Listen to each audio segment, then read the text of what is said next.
Well, hello, welcome everybody. Thank you so much for joining us today on Earth Day.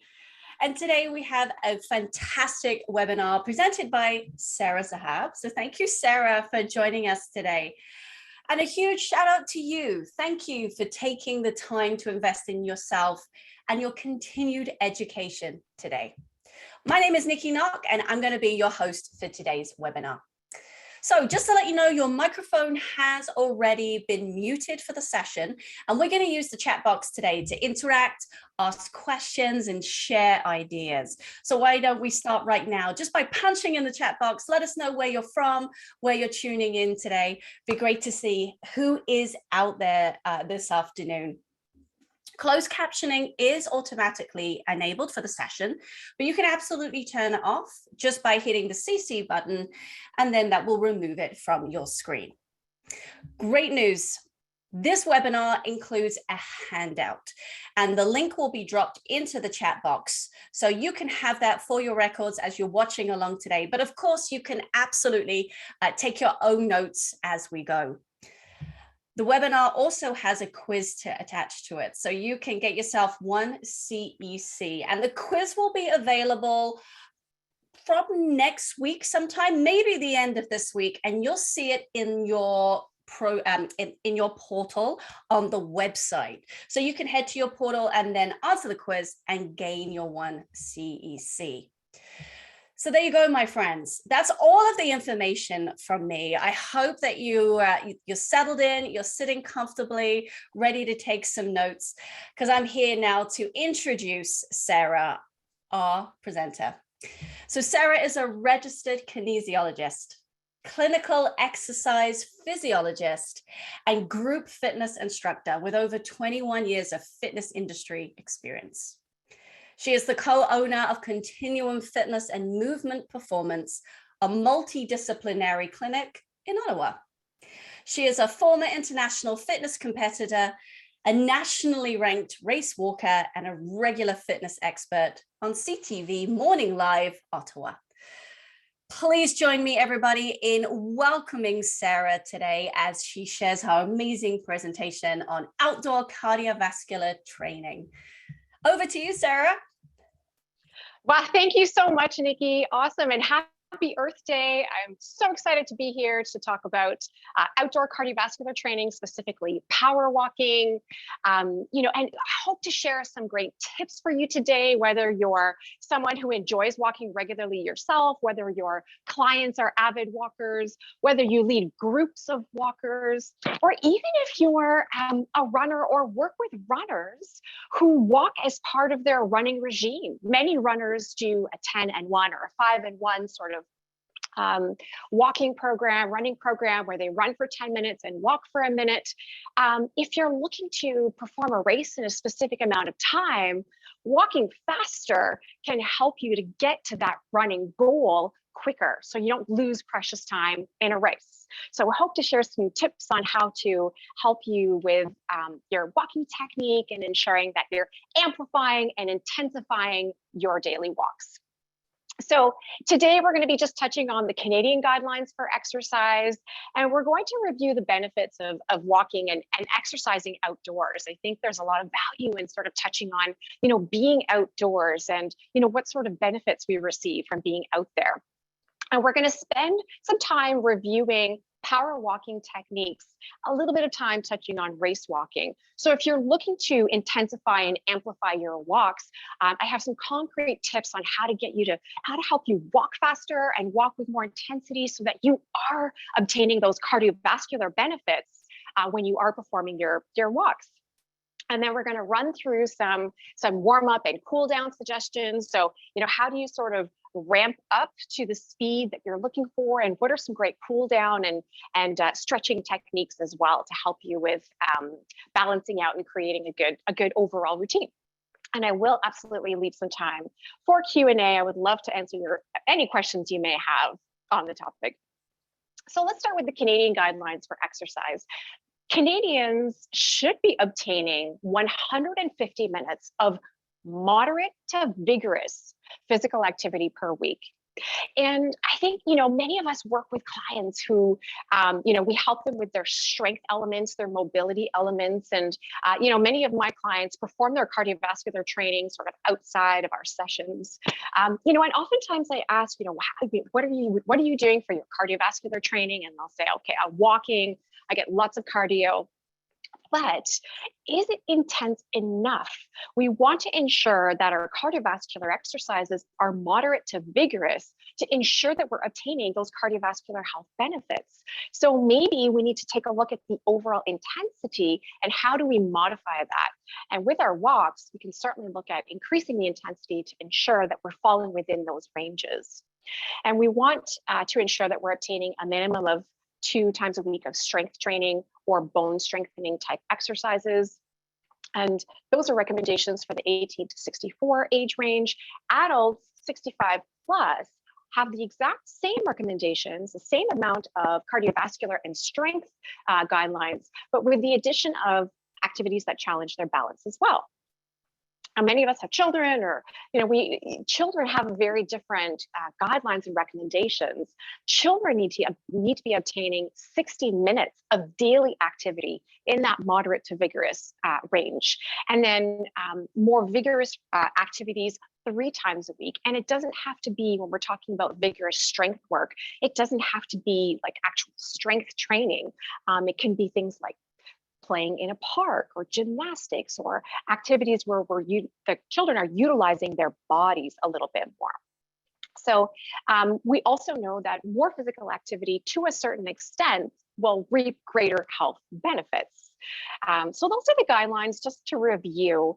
And really it's more the intensity aspect that we're looking at, ensuring that we're getting enough of that moderate to vigorous range that we're looking for. Now, heading outside, what are the benefits of exercising outdoors? Many of us are avid outdoor exercisers, but some of us prefer being indoors, and that's okay too. But we do know that exercising outdoors can provide a nice boost for physical and mental health. We do know that there are mood enhancing benefits of exercising outdoors, and many of us experience that, especially on nice days. And there are some immune boosting benefits of exercising outdoors. And the effect is more robust in children who are playing outdoors. We do know that they have stronger immune systems when they are exposed to those outdoor environments. So keeping that in mind can be very, very helpful. And we are talking about Earth Day and, how can we help the environment? The Journal of Environmental Psychology has found that visiting natural spaces weekly, so being exposed to nature, and it doesn't have to be in the woods or forest or in the water. It can just be, a tree-lined street, or, just exposing ourselves to a bit of nature. They found that people are more likely to engage in environmentally friendly behaviors. And so, exposing ourselves to those hits of nature, maybe some of you have heard of nature therapy, and walking outdoors increases creativity as well. This is from the National Institute of Health. And so when we're talking about our clients who are working from home, seated indoors all day, having those short walk breaks, whether that's at lunch, really helps to boost that creativity. And we know that taking the time away from our workday does not create a reduction of productivity or effectiveness. We can be even more productive and more effective when we do take those breaks. So I'm a big proponent of encouraging my clients to, get outside, get some fresh air.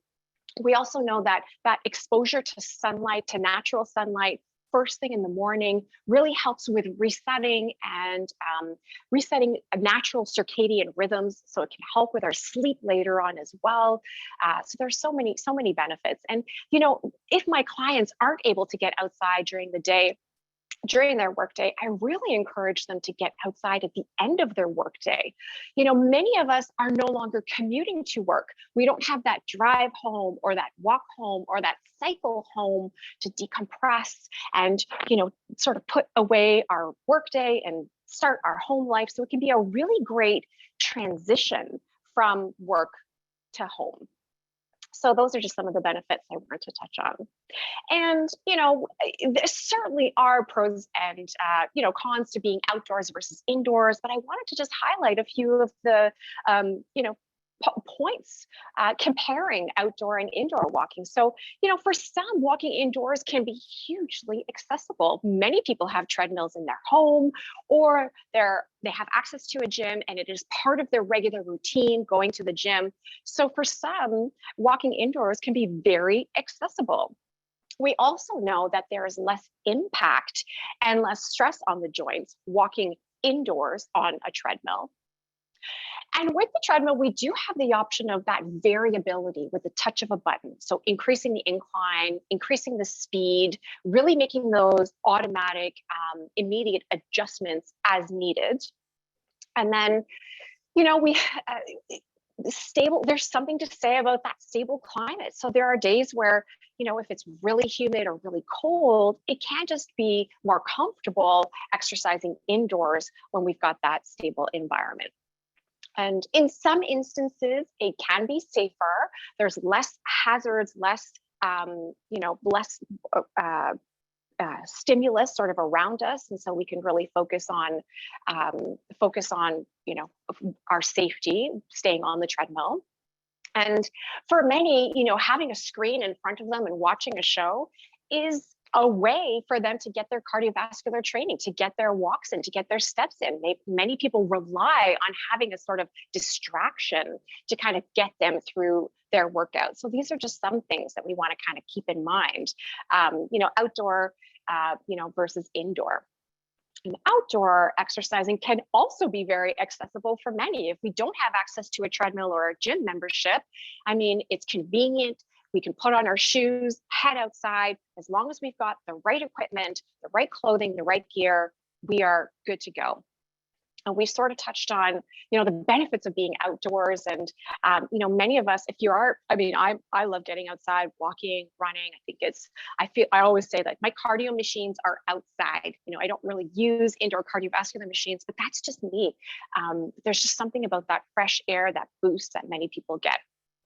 And when we're talking about gait mechanics, it's really important to note that walking outdoors is going to provide a greater recruitment of your primary hip extensors. So in gait, when we are walking, the glute max is your primary hip extensor. So after heel strike, we roll through the foot and we push off of the toes. And in this toe push off, we should be obtaining a good activation of that gluteus maximus. We have secondary hip extensors in the lumbar erectors and in the hamstrings, but the glute max is your primary one. Now on a treadmill, when we strike through the heel and roll through the foot, the carpet, the tread is actually moving back for you. So there's less of that need for that hip extension activity on a treadmill. When we're outside, we need to push off of our surface to propel us forward. Therefore, using more of those hip extensors, those core and hip stabilizer muscles to propel us forward. So there is that element of a little more muscle recruitment, specifically in the lumbopelvic region. And for many, walking outdoors and exercising outdoors can be very economical. We don't have to purchase a gym membership or need fancy equipment. And when we are walking on varied terrain, there is that increased recruitment of those stabilizer muscles, specifically your ankle, knee, and hip stabilizers. There's more of a balance element that's required, especially when we're walking on varied terrain. So when we've got grass or trails or sand, we're really focusing on utilizing those different stabilizer muscles and engaging, those muscles that are going to help us with balancing and stabilizing a little bit more. So there is that element of, utilizing kind of more of that overall recruitment of some of those muscles when we're outdoors, in different environments as well. And we talked about those mood enhancing benefits of exercising outdoors. And certainly I think being indoors on a treadmill can be mood enhancing and, can reap a lot of benefits as well. But I really wanted to sort of highlight the differences between the two. So now let's touch on the power walking technique. And, you know, if you're someone who walks or you work with clients that walk, these tips are hopefully going to help you to walk faster and walk more intensely and feel like you're getting more out of the out of your walk. So if you're someone who can walk and feel like, yeah, I don't really sweat, try some of these techniques and see if you can, you know, obtain some of those more intense benefits. So I really just describe walking, power walking, as walking faster than your normal comfortable pace. There isn't really a specific power walking is walking at this specific speed. It's really taking your normal comfortable gait mechanics, your gait pace, and then kind of increasing that speed a little bit for you. And we're really thinking about our arm position in power walking. Because we're walking faster, we want more of a compact arm position, similar to running arms. So we're going to think about placing and bending our arms between a 90 and 45-degree angle. And we want to really think about keeping this pace, keeping this position throughout our walking pace. Now, with our walking arms, we don't want to crisscross in front of us. Okay, so when we have this clean linear pattern with walking, it's going to help to propel us forward more. Once we start to crisscross, we change the dynamic of the walk and add a little bit of drag. We're internally rotating the shoulders, and it's not allowing us to get a nice elbow drive back so that we can propel forward. So thinking about straight back and forth with the arms and keeping that shape in the arms. So when we are in our walks, we're not opening the arm position, and we're not punching forward, and we're not walking with straight arms. This is going to create a lot of drag, and we want to be compact so that we can walk faster. So that's a little bit of the arm position. And then we really want to think about driving the elbows back. And I know this seems kind of counterintuitive because you want to go forward, and a lot of people think of walking like coming forward.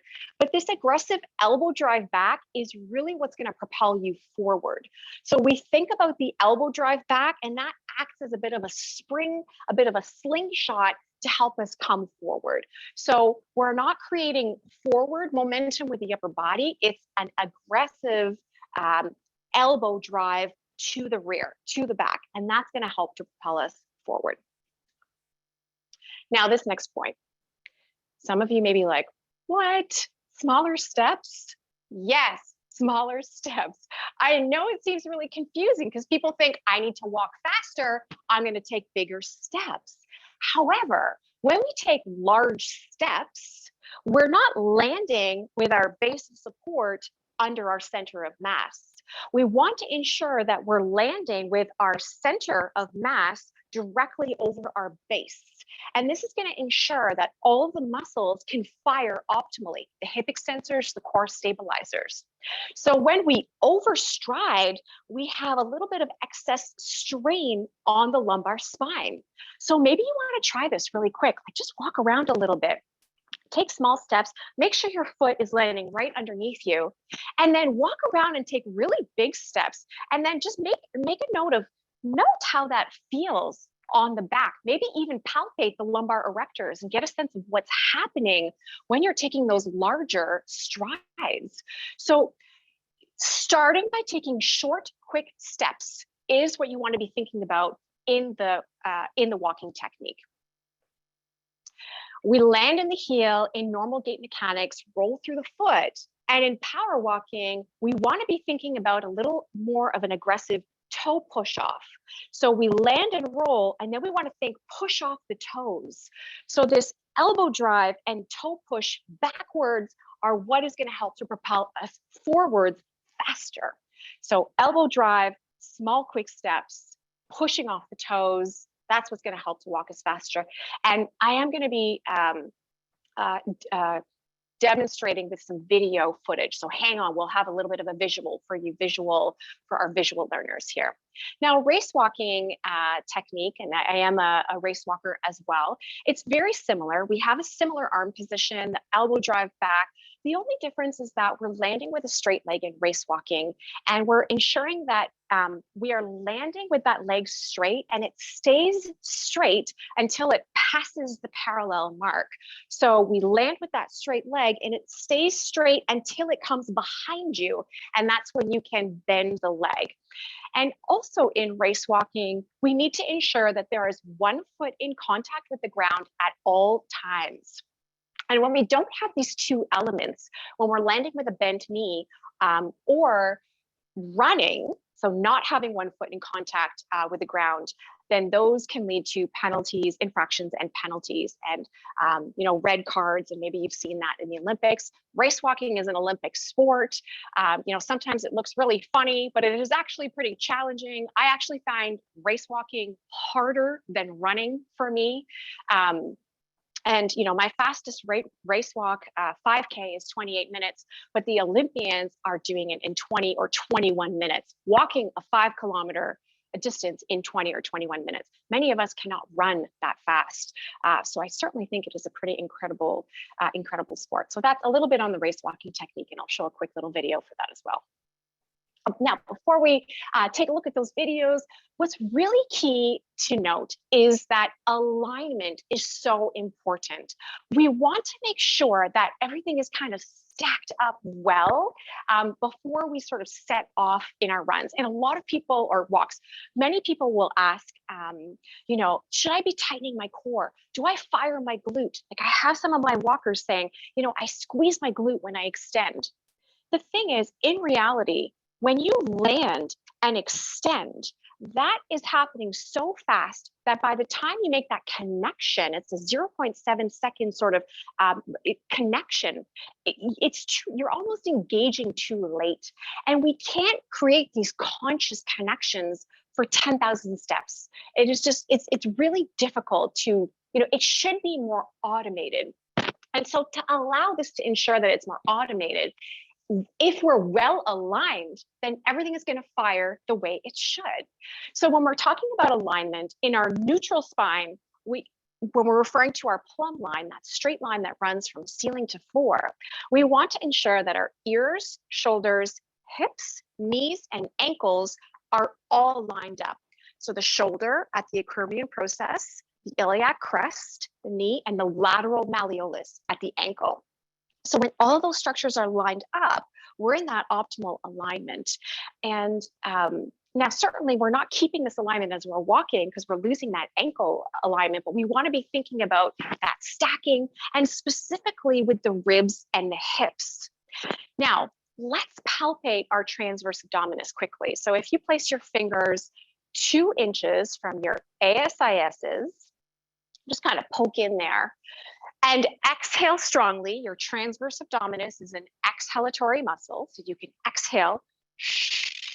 Maybe some of you feel that connection. Maybe some of you have to think about approximating the hip bones to contract. Think of tightening a belt. Now let's do that with our ribs stacked directly over our pelvis. See what you feel with your core. Now, and you can do this standing, seated, even supine. Bring your ribs out of alignment. Jut your ribs out, and then try it again. You'll probably find that when your ribs are jutted out, you're not going to get that same connection in the transverse abdominis. So getting your diaphragm stacked over your pelvic floor allows those core stabilizers to fire properly. Now, the inverted T is a concept that I've picked up from the reconditioning program from Scott and Jamie. And they refer to the spine as the vertical part of the T, and the hip bones, the PSISs, as the back part of the T. Now, we need a certain element of rotation in through the spine in normal gait mechanics, but are we losing the position of the T? Are we doing too much of this, or this, or this? We can think about those optimal alignments, and are we able to maintain that in our gait mechanics? And then what happens in movement? Are we losing it? Is there anything that's excessive? Are there things that we could tweak to help us with that optimal recruitment of the muscles and to help us with propelling forward? So just giving you a quick visual here, that plumb line, ear, shoulder, hip, knee, ankle, and then looking from the front, ensuring everything is nicely lined up. So here is a video of power walking and just showing you sort of what that looks like. I wanted to sorry, let's go back, show you one more time. So get this out of the way here. Okay. So you'll see that the arms are bent and the elbow is driving back, and just trying to think of walking a little bit faster. And then let's have a peek at the race walking technique, for some of you who are interested in that. So it is a little bit faster, and we do see that really aggressive sort of toe push off, and you'll see that the leg is a little bit straighter on landing. And you'll really see an aggressive, see how far back that elbow goes. It really is important to get the elbow driving back in order to get that speed. And then the leg stays straight at that parallel mark before we push off again. So this is just in case you're interested in that visual for race walking. And then, so what do we do? How do we get our clients sort of prepped and warmed up? Well, we can start off with 3 to 5 minutes or more of lower intensity walking. So walking at a slower pace, just to kind of get us prepped as a general cardiovascular warm up. And we can certainly think either after that or before we head out, a little bit of an activation of the muscles that we're looking to recruit. So, engaging the glute max and engaging those core stabilizers certainly can be beneficial in kind of waking things up. And then I'm going to be showing you some dynamic stretches to help prepare. So these are some dynamic drills that you can do at the beginning of your walk when you're warming up. There is strength in numbers. So if you're doing these as a group, it kind of looks a little less silly, but I've just gotten to the point where I just do my thing without worrying what people think, but it can look a little bit funny. And then you're thinking of progressively easing into your desired pace. And I think when we're talking about walking, and maybe I'll just wait until we get to the shin section to talk about the shins a little bit, because this is an area that a lot of people struggle with. So these heel walks are a way to sort of dynamically get you warmed up. And we're getting a little bit of a dynamic stretch in through the calves, the soleus. We're getting the ankles sort of mobilized here. So it's just an interesting way to get us sort of mobilized through the ankle, and so a little bit of a dynamic stretch in through the calf and the soleus. Now, conversely, we've got our toe walks that you can add in, and these get the calves engaged, but also a little bit of a lengthening in through the anterior chain, getting a little bit of a length through the front of the shins as well, just sort of getting us up on our toes, waking up the ankle stabilizers. And then this dynamic shin stretch. So many people, when they start to walk quickly, complain of shin splints. And so dynamically stretching out the shins can be really helpful at, warming up the shins and prepping the tibialis anterior, your shin muscle, to help you with that walk. So we take a step and we just flip the toes under to get that stretch in through the tibialis anterior. So I really have to get my toes tucked underneath to get that lengthening aspect in through the shins. And then we've got a funny little zigzag walk, and this just helps to get a little bit of lengthen through the sidelines, the TFLs, the IT bands, the glute medius, just kind of getting you sort of ready for any potential changes in direction. And then some arm and shoulder rolls, so starting by rolling the shoulders back and then getting the arms back. So these are just some ideas on how you can sort of dynamically prep for a faster walk, whether that's for yourself, for your clients, or for groups. And then when we're done cooling down, same thing, taking some time to decrease that pace, 3 to 5 minutes or longer.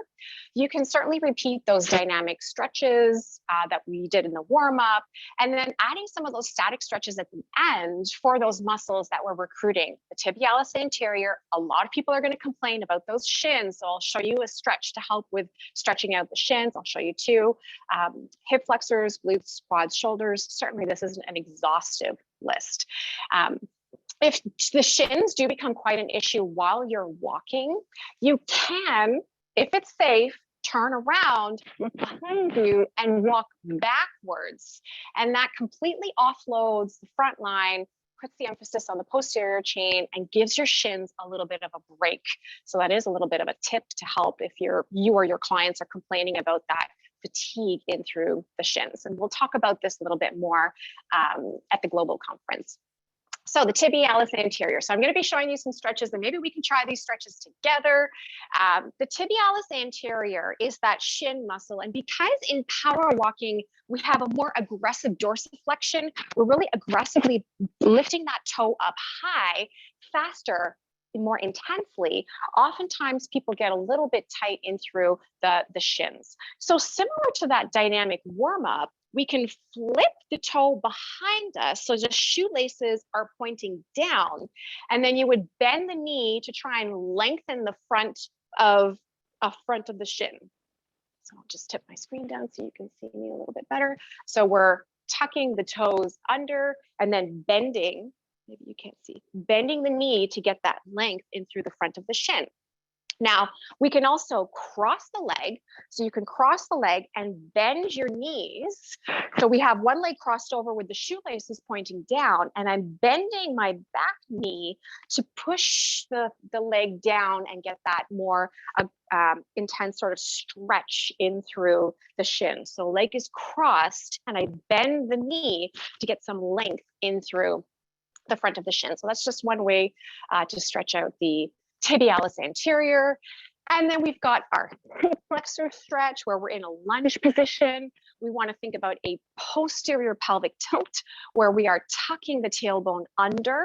The hip flexors flex the hip, and we want to think about that extension. So tucking the tailbone, stretching out the front of the hip, stretching both sides. Certainly we would hold these stretches a little bit longer, but I definitely just want to sort of run through these quickly to show you some examples and leave some time for questions and answers. So our quad stretch is going to be, many of you are familiar with this quad stretch. What I like to ensure is that the knees are side by side, so the hip is not flexed. And then think about that pushing forward with the hips. So a little bit of a push forward to lengthen the front of the hips so we get the full length of the quadricep stretched out. Now, this may not be accessible for many people, so we can think about maybe holding onto the shoe or the sock, or even placing the foot on a chair and thinking of that push forward. You can reach that leg back for a more intense stretch. So some modifications if that quad stretch isn't accessible. And then we have the glutes, maybe holding on to something for support, crossing the leg, standing. These are all standing stretches that you can do if you're outside. We don't have to look for grass or place, go inside. You can cross the leg over. Now, in this position, the glute max is one of the largest muscles in the body. We have, origins on sacrum and the coccyx, insertions on the IT band and the tuberosity. So, in order to access different fibers, we can think about shifting the position of the legs. So if you have the right leg crossed over, think of moving your legs to the right a little bit, and then shift over to the left. So if you're moving over to one side, you're going to feel that you're accessing proximal or just distal fibers. So playing around with the angles can help with shifting the range a little bit and accessing different areas. You can even sort of turn the body over the leg so that we're accessing different fibers and playing with lines of pull and vectors a little bit more. And in the shoulders, we're very familiar with this shoulder stretch. What we can do is turn the thumb down to access the posterior deltoid.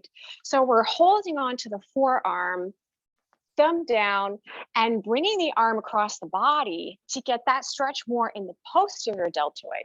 And the posterior deltoid is one of your humeral extensors. So when we're extending the humerus, we've got the lats and other muscles, but the posterior deltoid extends the humerus. So getting that little shift can be really helpful at targeting a little further back in the shoulders. So those are just some ideas. I know many of you are familiar with these static stretches, but I thought it would be interesting to sort of go through them together. Now, I am so excited to be back in person at the global conference. I've been attending since 1999 and presenting since 2012. And it's going to be so amazing to be back in person and you know, that energy. Certainly there is the virtual option as well. So I am going to be covering off more of these tips in my power walking session, the Forgotten Workout. That's Sunday at 8 a.m. And we're going to really review the power walking technique, and we're going to have a chance to go outside and practice this. I have a way of keeping everyone together as a group. We'll stay together and practice it, and it's going to be really fun. I hope that you're able to join me. And I'm also going to be offering a return to run post-injury session. That's Sunday at 2 o'clock. If you have a runner or a walker who's been injured but can't quite walk their 5K, I'm going to show you some bridging the gap strategies. And then also next level anatomy, just reviewing anatomy attachments, but also how it relates to movements and especially movement patterns. So that's coming up at the conference. You can check it out, canfitpro.com. It's going to be amazing to be back in person again. And so you can find me at Continuum Fit on Instagram or Facebook. I'm at Continuum Fitness and Movement Performance. I'm based out of Ottawa. I would love to answer any questions that you guys have. I hope this was helpful. I hope this was informative, gave you some tips. Please hit me with your questions. Let's see, Nikki. Hey, Sarah, thanks so much. I absolutely love that session. For me, like just some great things to think about, things that we take for granted, but then how can we be a little bit more mindful in how we move? So the tips and dialing into the body awareness was so great. And thank you for, getting me up and kind of feeling these things out. I enjoyed the stretches, and I know in the comments, people in the chat box, people are like, oh, that feels so good. So it was great. And of course, the warm up, I noticed in the warm up that everything was moving. Like there was no like static preparation. It was all very active. And, would you say that before you go on, your walk, whether it's a regular pace or a fast walk, would you keep that warm up, more active rather than, I don't know, static shoulder rolls? Is that, your advice really? Yeah, so certainly I typically stick with dynamic movements prior to activities and static movements at the end of activities. So yes, sticking with those dynamic movements first. Yeah, great. No, that's cool. And we've collected your questions along the way. So so I have a great list here for you. So somebody asked about power walking specifically. Can it be done with a pet? Like, is it possible? What accommodations would we have to make? That's a great question. And, we just got a puppy in December, and I spent 2.5 months teaching our puppy how to loose leash walk. So if you have a pet that pulls you, I think this technique would be a little bit challenging. Or maybe the pet gets attached to around a belt, or but if your dog or pet can sort of walk with a loose lead, then I certainly think that this technique would be applicable. But for some, it may not be. That's a great question. Yeah. Yeah, you may have to make some modifications. Yeah, but getting the whole family involved, right? Including love that babies. It's important. So common injuries came up. So what common injuries would you see in a race walker? So number one is shin splints. And because of that aggressive sort of dorsiflexion that happens in the ankle, we see that toe coming up.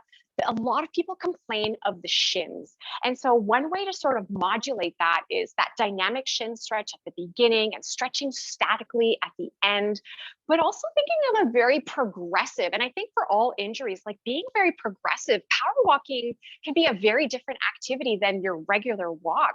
So, not starting off with an hour, maybe starting off with a slower amount of time and increasing progressively from there so that we stay within our threshold of what our tissues can manage, and we build that adaptation slowly. So, certainly being in the right shoe can be helpful.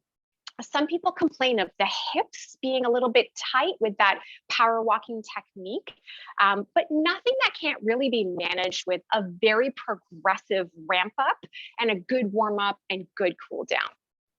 Yeah, that makes complete sense. And it actually kind of filters into the next question, which was footwear.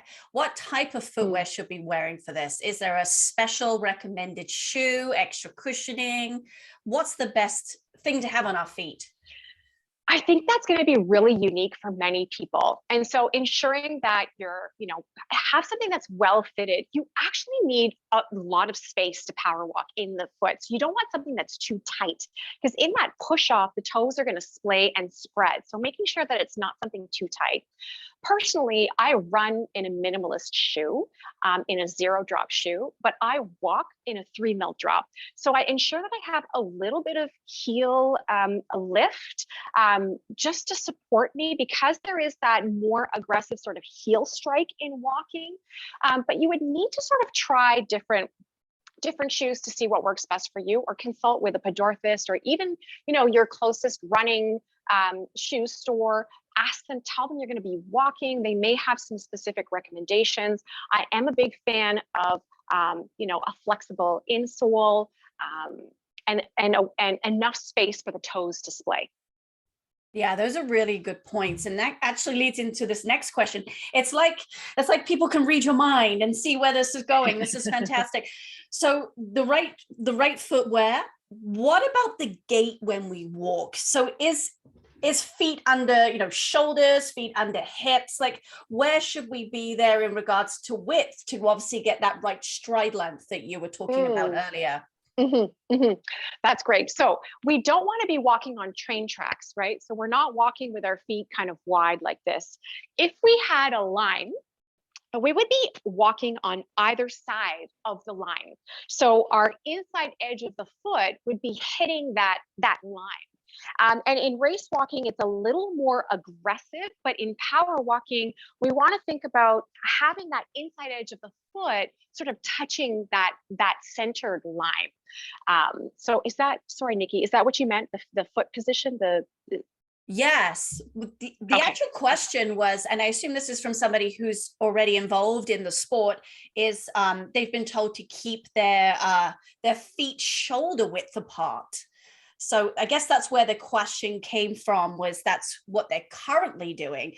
But, is that better alignment, or are we better to do something slightly different? I think when you find that you're walking faster, that wider foot positioning is going to be a little difficult to maintain. And what you're going to end up seeing is a listing effect, or a lateral sort of shifting effect as you transfer the weight. When you land with that foot underneath you, it needs to be under your center of mass. So we want that foot to be centered and underneath us. And if it's on the outside of us, if it's beside us, then it's difficult for us to get our body weight on top of that foot. So we want to think about landing with the foot underneath us. And I don't want to discount maybe there's a reason for that shoulder width. So there could be a very valid reason for that. But I think for most people, having a bit of a narrower foot positioning will be a little more comfortable at faster speeds. Okay, thank you. Thank you for that, Sarah. I have a question here. What is your perspective on walking sticks? Now, I'm not sure if it's walking sticks with regular walking or speed walking. I don't have complete context, but I guess just generally, what is your perspective with that? Yeah, and I remember taking an urban polling workshop like 15 years ago in the US, and I just found that super fascinating. I know that the polls can offload some weight. I do have a client who has, hip issues, hip replacements, and so the poles, the walking sticks can certainly offload. There is a greater recruitment of the upper body musculature with the walking sticks. So if you feel you need that for stability, for balance, for offloading weight off of certain areas, as long as the technique is there, absolutely can be a great option and can be great for variety as well.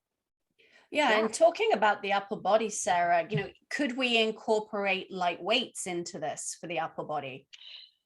That is something I would strongly recommend against. And, Okay. in my 22 years of doing this, I have seen a lot of shoulder injuries, rotator cuff injuries, specifically when walking with weights on the wrists. And so, we know when we strength train, we typically move with slow, controlled movements. And when we're sort of swinging the elbow back, the shoulder isn't ready to manage that weight. And so, for the health of the shoulders, I would not recommend carrying weights. If you wanted to carry load, then put it on your chest, carry a weight vest, have the load sort of more balanced in the torso. But yeah, for most of us, I don't think we need that added resistance. Hey, thank you so much, Sarah.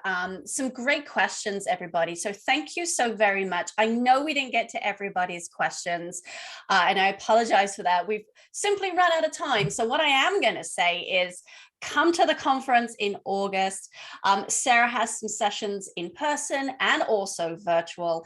And you, of course, can connect with Sarah on social media as well. We have been putting her contact details in the chat box. You can catch up with her and, of course, ask your questions then.